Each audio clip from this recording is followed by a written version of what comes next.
Welcome to This Explainer. Today, we're putting on our medical detective hats to investigate an invisible threat that might, quite literally, be hiding in plain sight.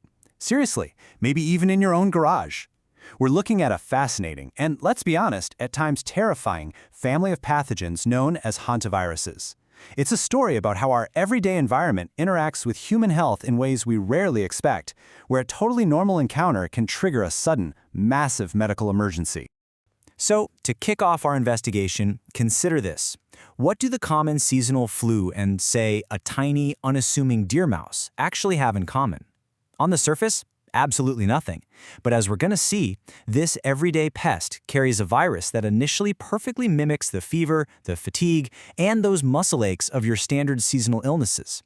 It basically wears a disguise. And by the time that disguise comes off, well, the patient is often in a terrifying race against the clock. Okay, let's dive into this. Hantavirus isn't just one single bug. It's an entire family of pathogens found all over the globe. But unlike the flu or a cold, you don't typically get this from someone coughing on you in the grocery store. The threat comes directly from rodents. People get infected when they're exposed to rodent urine, droppings, or saliva. So the environment around us, the sheds we're cleaning out, the cabins we open up for the summer, that is the primary source of this threat. I mean, sure, it can spread through a bite or a scratch, but that's actually super rare. The real danger is what these rodents leave behind. Now, medicine, there is almost always an exception to the rule, right? Take the Andes virus. It's the only type of hantavirus that we currently know can spread person to person. No way, right? But even then, it's usually limited to people who've had very, very close contact with someone who's already sick. But highlighting this surprising fact actually emphasizes how the rest of the hantavirus family operates. It's almost entirely an environmental hazard, heavily reliant on rodents to bridge that gap to humans. Moving on to Part 1, a tale of two syndromes, HPS versus HFRS. As we trace how this virus actually attacks the human body, we basically hit a fork in the road. Hantaviruses cause two entirely different medical syndromes, depending on the specific strain and, well, where in the world you happen to be. Keeping these two distinct is absolutely crucial for our investigation. First up is Hantavirus Pulmonary Syndrome, or HPS.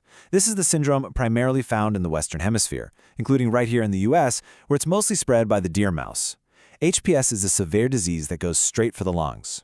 Second, we have Hemorrhagic Fever with Renal Syndrome, or HFRS. As the renal in the name gives away, this illness targets the kidneys. HFRS is mostly found over in Europe and Asia.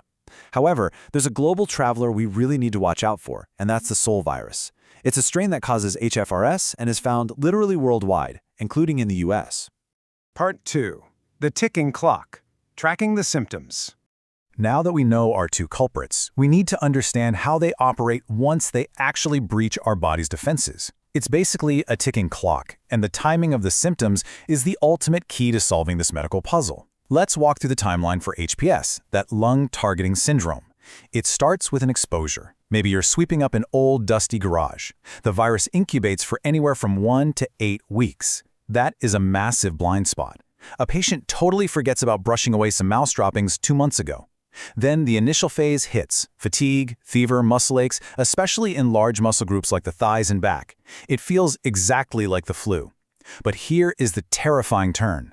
4 to 10 days after that initial phase, late symptoms just suddenly appear. The patient starts coughing, feeling short of breath. And this brilliantly illustrates the horrific mechanism of HPS. The patient feels tightness in their chest because their lungs are literally filling with fluid. And because of that rapid, catastrophic shift in lung function, HPS can be incredibly deadly. 38%. Think about that for a second. 38% of people who develop these late respiratory symptoms from HPS may die from the disease. That is a staggering fatality rate, and it highlights exactly why understanding this invisible threat is just so absolutely critical. Now, let's pivot over to our second syndrome, HFRS, the one that attacks the kidneys. The timeline here usually starts 1 to 2 weeks after exposure, though again it can take up to 8 weeks. But the initial symptoms here are a lot less flu-like, and they strike incredibly suddenly. We're talking intense headaches, back and abdominal pain, blurred vision, maybe even a flushed face or a rash. As the clock ticks into the later stages, things deteriorate rapidly into low blood pressure, lack of blood flow leading to acute shock, internal bleeding, and ultimately acute kidney failure. And it's that kidney failure that causes a severe, dangerous fluid overload in the patient's body. Now, what's really interesting about this slide is how the danger of HFRS drastically changes depending on the specific microscopic strain of the virus involved. If a patient gets infected with the Hantan or Dobrava strains, the symptoms are severe, and you're looking at a fatality rate between 5 and 15%. But if the infection is caused by the Sol, Sarama, or Pumala strains, the illness is usually much more moderate, with a fatality rate dropping to less than 1%. Now, in those milder cases, complete recovery can still take several weeks or even months, but the immediate threat to life is, thankfully, drastically lower. Which brings us to part 3, cracking the case, diagnosis and treatment. So picture this. You have a patient presenting with these rapidly evolving, life-threatening symptoms. How do medical professionals actually solve this puzzle in real time? Well, the biggest hurdle doctors face is a blind spot of 72 hours.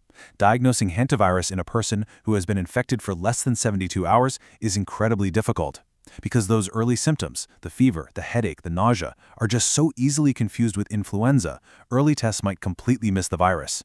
If that initial test is done too early, before the virus has really built up, medical staff often have to perform repeat testing 72 hours after the symptoms started just to finally catch it. So the crucial point is this. State laboratories in the CDC can absolutely confirm a diagnosis through testing, but they have to know what they're looking for. If you've been cleaning out a shed and suddenly feel severe flu symptoms, you can't just wait around. You must advocate for yourself. You literally have to hand the doctor the missing clue by mentioning your potential rodent exposure. That single piece of information, it's a game changer. It prompts the exact right tests at the exact right time.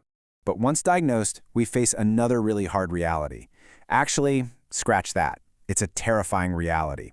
There is no specific treatment or cure for a hantavirus infection. Zero. Patient survival relies entirely on specialized supportive care, and that care has to be tailored to whichever organ is currently failing.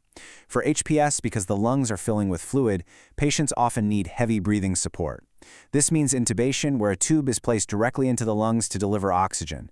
For HFRS, because the kidneys are failing, the treatment is dialysis. A machine literally has to step in to do the kidney's job, removing toxins from the blood and maintaining the correct fluid balance. It's all about keeping the body's systems running, buying time while the patient's own immune system fights off the virus. All right, let's wrap up with part 4, defending your turf, reducing your risk. So, we've seen how dangerous these viruses can be, right? And how incredibly tough they are to treat. The absolute best way to survive hantavirus is to just never let it into your body in the first place. You have to defend your turf. The CDC provides some really clear, actionable steps to eliminate the rodent threat from your home, your workplace, or even your campsite. Let's run through them. Step 1. Block their entry. Seal up holes and gaps in your home or garage so they literally cannot get inside. Step 2. Take the offensive. Place traps in and around your home to actively knock down any existing rodent infestation. And Step 3. Remove the incentive. Clean up any easy-to-get food that might attract them in the first place.